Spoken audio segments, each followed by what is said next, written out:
Et bonjour à toutes et à tous et bienvenue dans À un pixel près. Je m'appelle Thomas Carnisser et je suis avec Céline. Bonjour. Et avec Dimitri. Bonjour à tous. Qui ensemble forment Seal Games, une entreprise qui s'est fait connaître notamment par des jeux sur Apple Watch il y a quelques années. Ouais, ça commence à faire. Du coup, effectivement, vous avez en plus des profils assez complémentaires, mais c'est surtout que la particularité, c'est que vous avez donc véritablement démarré sur Apple Watch, mais que depuis quelques années, vous avez aussi finalement fait du jeu mobile. Oui.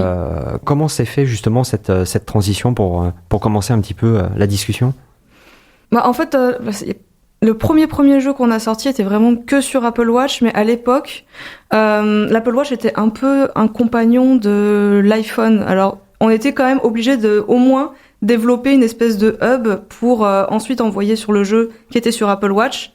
Du coup, on s'est dit, pourquoi ne pas aussi carrément développer une version mobile des jeux qu'on pensait pour Apple Watch. D'accord, oui. Donc, de toute façon, même avec l'Apple Watch, il faut forcément une application mère sur téléphone. À l'époque, oui. Maintenant, je crois que c'est plus obligatoire. C'est différent maintenant. C'est différent maintenant. Il peut y avoir des applications complètement indépendantes qui sont uniquement sur Apple Watch. Mais à l'époque, oui, il y avait une application mère qui, en fait, appelait sur l'application du téléphone. Et, ça communiquait entre eux. Et il y avait le problème, il y avait quelques petits soucis de latence, du coup, au tout début. On avait fait un prototype de jeu qui demandait des réflexes où il fallait appuyer dans un temps très court sur la watch et le temps que ça communique avec le téléphone et que ça renvoie, en fait, il y avait trop de latence et c'était pas marrant du tout à jouer. D'accord. Donc on a changé de type de jeu. Oui, donc il a vraiment fallu vous adapter en fait à la technologie de l'époque. C'est ça. D'accord. Et vous avez pu ressortir justement ces concepts-là une fois que l'Apple Watch a évolué, ou est-ce qu'au contraire, vous étiez déjà passé à autre chose ? On était grosso modo déjà passé à autre chose. C'est que ce n'est pas les idées qui manquent, c'est le temps qui nous manque. Donc du coup, on a plutôt l'approche qu'une fois qu'on a fait quelque chose, on passe au projet suivant. D'accord. Et effectivement, à un moment donné, vous vous dites, tiens, quitte à faire des applications mobiles pour gérer les jeux Apple Watch, pourquoi ne pas faire directement des jeux mobiles ? Est-ce que cette expérience, cette première expérience que vous avez eue, elle s'est passée différemment, ou est-ce que vous étiez déjà en terrain inconnu ? Alors, vas-y. Oui et non, c'est-à-dire qu'on était déjà un peu en terrain inconnu dans la mesure où on avait déjà développé des jeux et des applications mobiles dans d'autres cadres professionnels.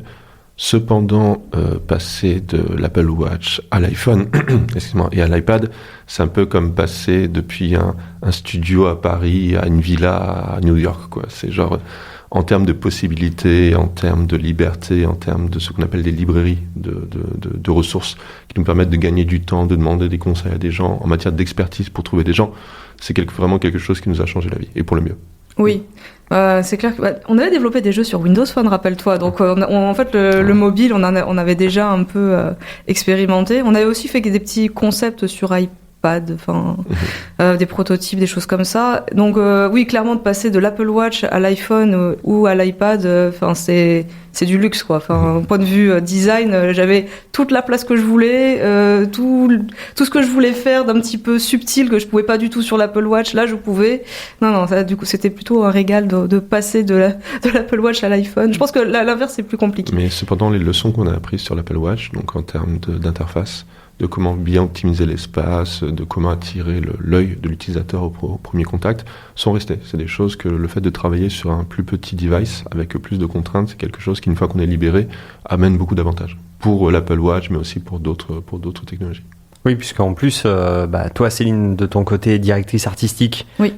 Effectivement, tu te retrouves avec beaucoup plus d'espace. C'est ça. Même sur un écran mobile. Toi, Dimitri, en game design et en technique, tu te retrouves à peut-être pouvoir avoir plus de liberté aussi. C'est ça. Vis-à-vis des scripts et vis-à-vis des choses qui sont possibles. Par contre, effectivement, l'Apple Watch, c'est un écran, alors que là, le mobile, c'est iPhone d'un côté, c'est les mobiles Android de l'autre.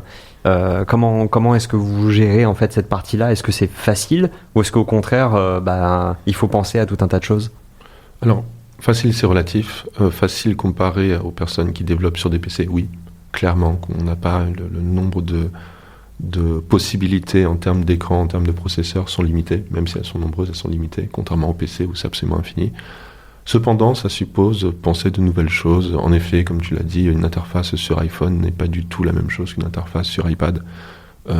Certains procédés, comme des dégradés, comme des couleurs dont Céline pourra parler, ça se passe de manière totalement différente. Au niveau des interactions aussi, dans la manière de bouger, par exemple sur l'iPhone, on a un réflexe d'interagir avec le pouce, qui est relativement instinctif. Sur l'iPad, c'est pas forcément comme ça. C'est souvent comme ça, avec c'est l'index. plus avec l'index, en tenant une main. Donc c'est des trucs qui paraissent assez anodins au premier abord, mais qui demandent véritable réflexion en fonction du type de jeu qu'on fait. Et effectivement, ouais, les couleurs, elles changent légèrement d'un écran à l'autre. Oui, d'un écran à l'autre, oui. Bah, déjà, rien que moi, je travaille donc sur un device, quel qu'il soit. Quand je le passe de mon device à un iPhone ou un iPad, ou les couleurs, ouais, l'étalonnage est pas forcément le même.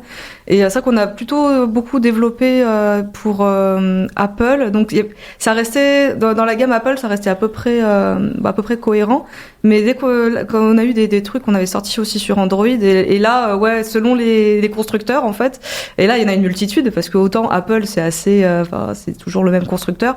Sur les autres, il y a de tout, donc c'était variable. Donc faut trouver le meilleur dénominateur commun, que ce soit lisible surtout.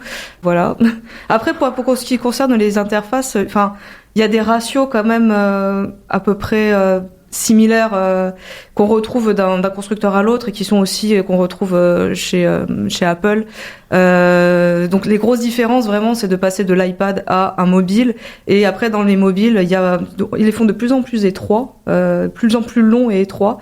Et du coup c'est plutôt ça. Mais ça j'ai déjà le problème juste avec Apple qui déjà d'un iPhone à l'autre, c'est pas tout à fait le même ratio. Mais au final, les interfaces, je fais en sorte que tout ce qui soit important se trouve vraiment au centre. Et après, le reste, c'est adaptable, quoi. Il y a le fond qui s'adapte et les boutons, on les place de façon à ce que ça fit bien dans l'interface. Et justement, le fait que vous ayez travaillé sur Apple Watch, on en avait parlé dans un précédent épisode, ça fait que Apple vous repère, que entre guillemets vous chouchoute un tout petit peu parmi les quelques développeurs qui travaillent sur Apple Watch. Est-ce que ça vous a servi au moment où vous avez débarqué sur les jeux mobiles, ou est-ce que vous vous êtes senti au contraire perdu dans un océan justement d'applications ? Oui aux deux. Les deux. Alors, il y a cet aspect où en effet le fait d'être un des chouchous de l'Apple Watch et donc d'être mis en avant par Apple, c'est quelque chose qui nous a suivis pour le mobile. Donc du coup, c'est les mêmes adresses mail, c'est les mêmes personnes, les mêmes contacts. Cependant, le mobile est un marché qui continue de progresser. C'est le marché dominant dans le jeu vidéo, côte à côte avec celui du PC peut-être. Mais donc c'est un des marchés dominants du jeu vidéo qui ne cesse d'être en expansion. Et donc du coup, quand on sort un jeu sur mobile, on se rend compte que le fait d'être mis en avant par Apple, c'est bien, mais c'est loin d'être suffisant. Il y a ce qu'on appelle le marketing, il y a ce qu'on appelle l'acquisition d'utilisateurs, il y a ce qu'on appelle le besoin de se faire connaître de la presse, des streamers, des choses comme ça, qui fait que, certes, on a la cerise sur le gâteau, ce qui est cool, mais il reste tout le gâteau à cuisiner. C'est ça. Et ça, c'est une autre paire de manches. Et les habitudes des consommateurs ont beaucoup évolué aussi avant le marché du mobile et tout ça. Les gens avaient l'habitude d'acheter un jeu et d'y jouer, et voilà. Là maintenant on est plus dans ce qu'on appelle les free-to-play. Sur mobile, les gens ont du mal à lâcher ne serait-ce que 1 euro ou 2 pour un jeu. Et nous, c'est vrai que quand on a commencé à créer nos propres jeux avec notre propre studio, on s'est dit oui, nous on va faire un jeu payant, et en payant une fois, ils ont tout le contenu, toutes les mises à jour et tout ça. Mais en vrai, ça fait une barrière à l'entrée où ils disent mais je vous connais pas en fait, votre jeu, je peux même pas le tester. Du coup je passe mon chemin, puis je vais aller voir un autre qui est gratuit. Donc nous, c'est un peu ça qui nous a posé problème sur mobile en fait. Et justement, tu mentionnais, Dimitri, le coût d'acquisition par rapport à ce que dit Céline. Est-ce qu'à un moment donné, vous vous êtes posé pour regarder donc sur le premier ou les 2-3 premiers jeux, justement les termes de coût d'acquisition, ou au contraire même de rétention, c'est-à-dire la capacité de l'application en fait à garder. Est-ce que justement vous avez dû regarder ça, et qu'est-ce que vous avez pu tirer de conclusion de cette observation ? Alors, il y a la partie, donc, ce qu'on appelle les KPI, les Key Performance Indicators, qui sont au sein du jeu, et il y a la partie de ce qui est le Marketing User Acquisition. Sur les stats relatives aux jeux, oui, clairement, c'est quelque chose, en tant que game designer, que ce soit pour les jeux payants, les jeux PC, les jeux mobiles, c'est quelque chose qui est très important. Parce qu'on est dans une économie, dans une industrie de l'attention. On est en compétition avec, non seulement avec les autres jeux vidéo, mais avec Netflix, avec les livres, avec Facebook, etc. D'où le fait de savoir, alors, les données qu'on utilise, c'est le fait de dire, est-ce qu'une personne reviendra le lendemain, ce qu'on appelle le day 1? Est-ce qu'une personne reviendra au jour 7, le day 7? Est-ce qu'une personne reviendra au jour 30? Il y a des tonnes d'autres données, comme combien d'argent une personne dépense en moyenne, etc. Mais du coup, il faut suivre ces données de manière très très proche. C'est ce qu'on a fait. On a très souvent, y compris sur nos derniers jeux, de très bonnes données à ce niveau-là. Le revers de la médaille, c'est plus au niveau de ce qu'on appelle user acquisition. Concrètement, ce n'est pas notre métier. Donc, du coup, ce qu'on fait, c'est des méthodes de SEO, c'est le fait d'essayer de gagner sur les marges, etc.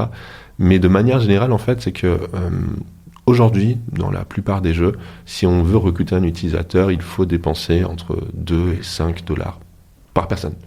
Ce qui est beaucoup. Ce qui suppose qu'en fait, un calcul très simple, c'est que quand quelqu'un télécharge votre jeu, vous devez tout faire pour qu'il dépense au moins entre 2 et 5 dollars, minimum. Des fois ça marche, des fois ça marche pas.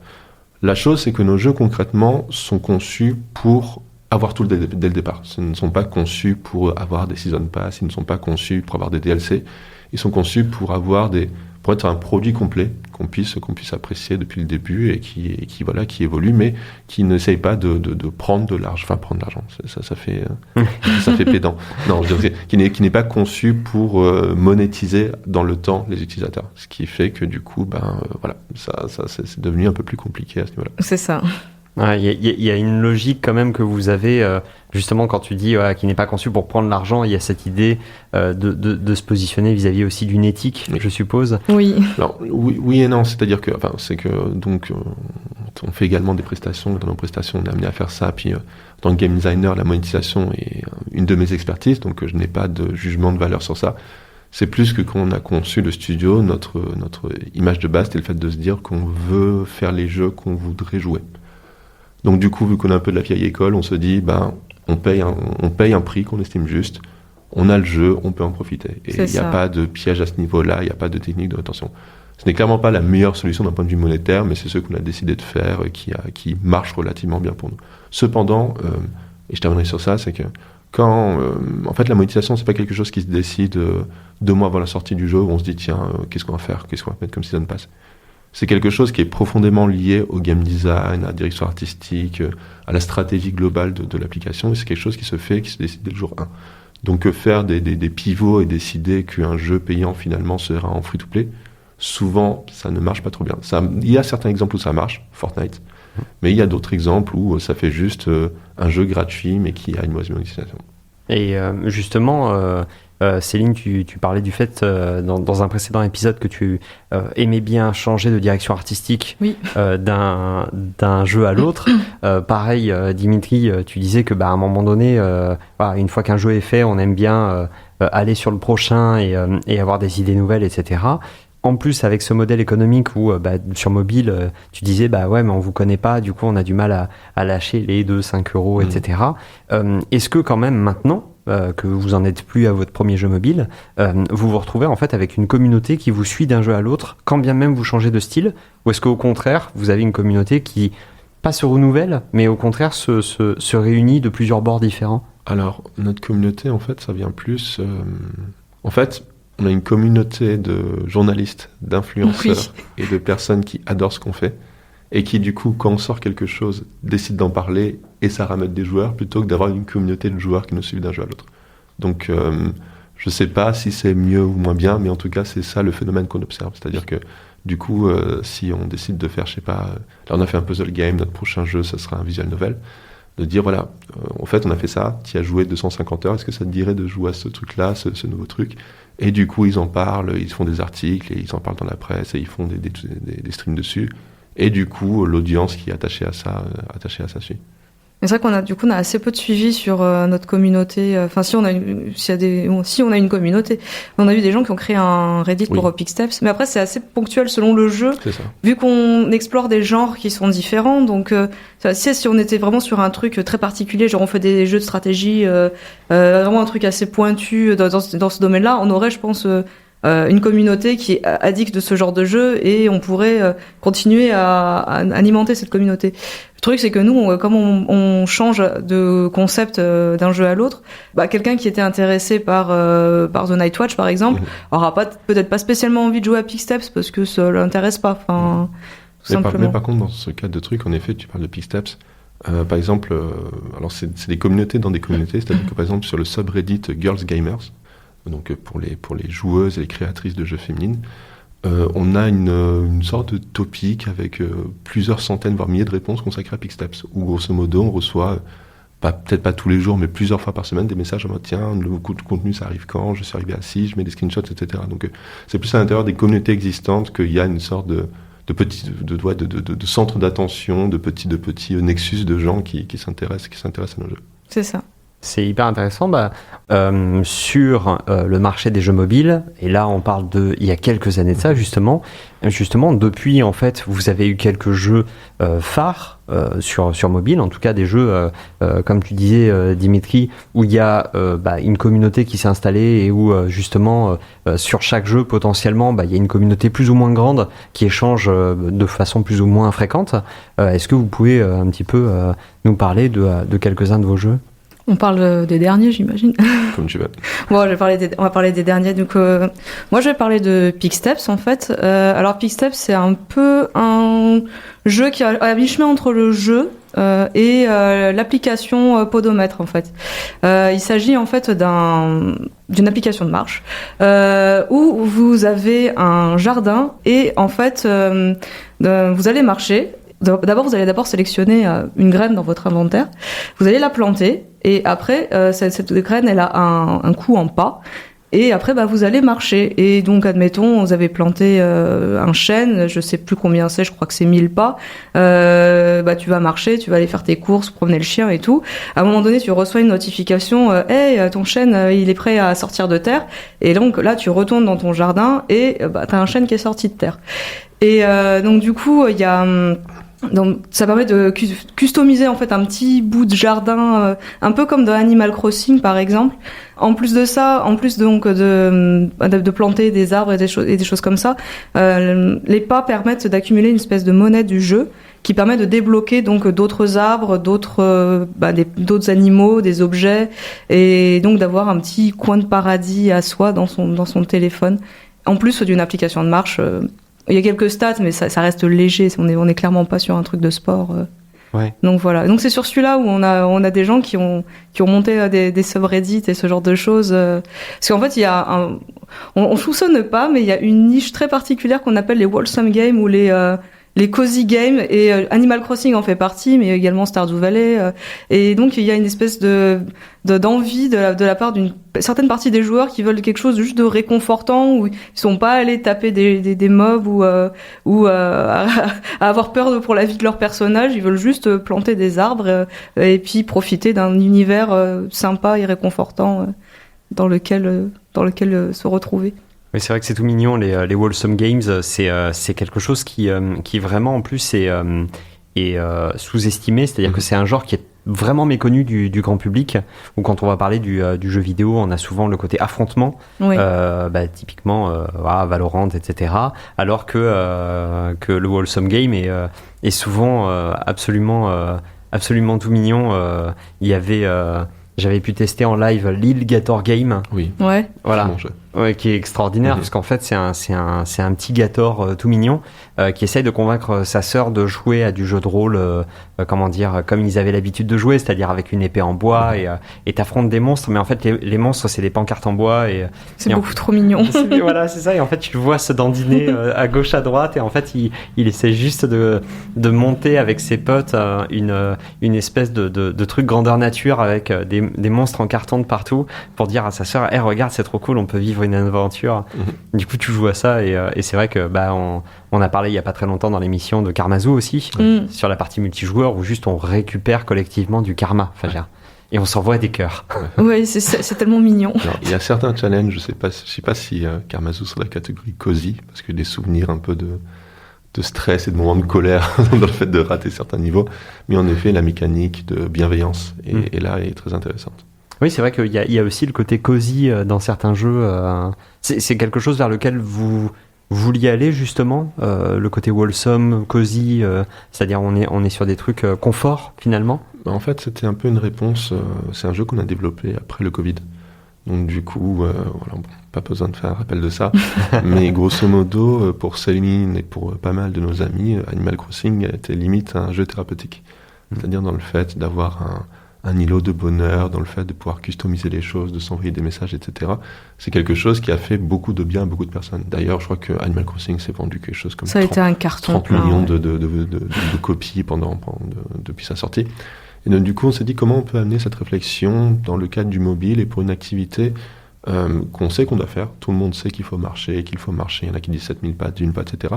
Mais c'est souvent... Alors, pour beaucoup de personnes, marcher, c'est pas une activité qui est marrante. Mais en plus de ça, les applications qui existent sont souvent beaucoup dans le rapport à la compétition. Genre, voilà, marche pour avoir des abdos, marche pour être le meilleur, marche pour arriver à ses objectifs. Nous, ce qu'on voulait, c'était plus prendre un apport en disant... Écoute, tu sais, si tu fais 100 mètres de plus pour promener ton chien, eh ben écoute, c'est déjà pas mal. Si tu décides d'aller à la boulangerie à pied plutôt qu'en voiture, c'est déjà pas mal. Donc notre optique, c'était de valoriser tous les efforts, même les plus minimes. Et donc du coup, c'est ça qui a donné... À partir de là, on a démêlé le fil, donc on s'est dit, il faut une atmosphère cosy, il faut du pixel art, il faut des chiens, il faut des arbres, il faut des trucs, et puis ça a donné Pixlaps. C'est tout mignon, effectivement. Et à côté de ça, par contre... vous avez parlé d'un visual novel, mais lui qui est en cours de développement. Ah oui, alors lui, il est vraiment en phase encore de conception. Donc là, ce sera plutôt sur PC. Ouais. Oui, on fait un virage PC. Il sera aussi sur mobile, mais aussi PC. C'est ça, c'est qu'en fait, on a accumulé tellement de cosiness, de mignonnerie que maintenant, il faut s'en débarrasser. Donc, on va faire des jeux d'horreur. Ah oui, carrément. Oui, c'est ça. On va aller dans le jeu d'horreur. Mais dans les jeux récemment qu'on a sortis, alors... je suppose que l'année dernière, tout le monde a un peu joué à ce qu'on appelle les watermelon games, les jeux pamplemousse. Non, non, pastèque, pas watermelon. Oh là là, l'anglicisme. Pastèque, Suika, etc. Puis on s'est dit pareil, il n'y en avait pas sur Apple Watch au moment où c'est sorti, donc on s'est dit, vous savez quoi, on va faire un Suika-like qu'on appelle Galaxy Mix, où il faut assembler des planètes pour arriver à faire des trous noirs, mais on va prendre ce qui fait Suika et on va le pousser à 3000%. Donc plus dur, plus funky, des systèmes de combos, des systèmes de vibrations, on peut placer des bombes pour enlever des éléments, plusieurs modes de jeu, etc. Tu peux secouer le téléphone, voilà. Des fois c'est rageant quand t'as un petit genre une cerise là qui casse les bonbons et que tu dis si seulement elle s'en allait pour que je puisse fusionner mes deux ananas et tout ça. Là tu secoues le téléphone et poum, ça fait des chocs à pied. C'est ça. Donc du coup voilà, c'est un concept qui est très simple et donc il y a 1 milliard de clones qui sont sortis depuis. Donc on s'est dit, on prend un concept simple et on va y mettre notre amour de jeux vidéo, une vibe très arcade, donc dans les effets spéciaux, dans le game feel, dans le système de combo, etc. Puis on va mettre beaucoup de générosité, vraiment de la générosité dans les modes de jeu, dans tout ce qui est possible, histoire que les joueurs en aient pour leur argent et qu'ils se disent « Oh là là, c'est trop incroyable ». Et du coup, puisque pour faire raccord avec le truc du mobile, là, peut-être au moment où vous entendrez ces mots, le jeu sera passé en free-to-play. Donc on est en train de faire une transition en free-to-play. J'ai testé une démo sur ça ce matin d'ailleurs pour pouvoir valider les choses. Ah oui, c'est vraiment très récent. C'est extrêmement récent, donc du coup voilà. Donc si Galaxy Mix, si vous entendez. Voilà. Et justement, cette transition-là, elle fait partie d'une envie, elle fait partie d'une décision stratégique. C'est-à-dire, est-ce que c'est le côté, on va essayer de créer une seconde vie au produit, ou est-ce qu'au contraire, c'est notre bébé, on va essayer de le présenter d'une autre façon ? Alors nous, c'est plus l'optique d'une seconde vie. C'est-à-dire que grosso modo, avec ce développeur-là, Peter, qui nous entend pas parce qu'il n'est pas français, mais Peter, qui est un excellent développeur, on est en train justement de passer sur un projet de jeu d'horreur, puis on est en train de faire la pré-prod, donc au niveau des outils de rechercher, puis on s'est dit, tiens, pendant qu'on fait ça, Céline a un peu de temps, c'est asymétrique, tout le monde n'est pas en train de travailler sur la même chose au même moment, donc si on essaie de donner une seconde vie à Galaxy Mix en le mettant gratuit, en rajoutant des skins, en rajoutant quelques in-app purchases pour voir comment ça se comporte. D'accord. Donc en fait, il y a un côté effectivement de tester un petit peu comment réagit le marché actuel. Oui. Vous l'avez vu évoluer au fur et à mesure des années, le marché mobile. Oui. Ce qui était valable au début, on a monté l'entreprise, n'est plus du tout valable maintenant. Même bien avant, même avant qu'on monte l'entreprise. Oui, même avant qu'on monte l'entreprise. À l'époque où je bossais dans les browser games, donc les jeux sur web, il y a bien longtemps. Je me rappelle que quand l'iPhone 3 est arrivé, et qu'un de mes collègues m'a dit tiens, en fait, si on réfléchissait à transposer ton jeu sur iPhone, ça a l'air d'être sympa. J'avais fait quelques interfaces, quelques essais, et puis ma conclusion c'était c'est vraiment super intéressant. Je pense qu'on devrait y aller à fond. Je pense qu'on devrait pas dire tout lâcher, mais on devrait y aller vraiment à fond. À l'époque, je devais avoir 22 ans, on m'a dit bon, le gamin il est sympa, mais on a d'autres choses à faire. On a lâché le projet. Voilà. Je vois. En tout cas, oui, on aura, j'espère, l'occasion de discuter de cette évolution-là avec grand plaisir. En tout cas, merci beaucoup Céline et Dimitri. Merci à vous de nous avoir écoutés. Ouais, merci à vous. Voilà, cet épisode touche déjà à sa fin. En tout cas, en attendant de vous retrouver, je vous souhaite une superbe fin de journée.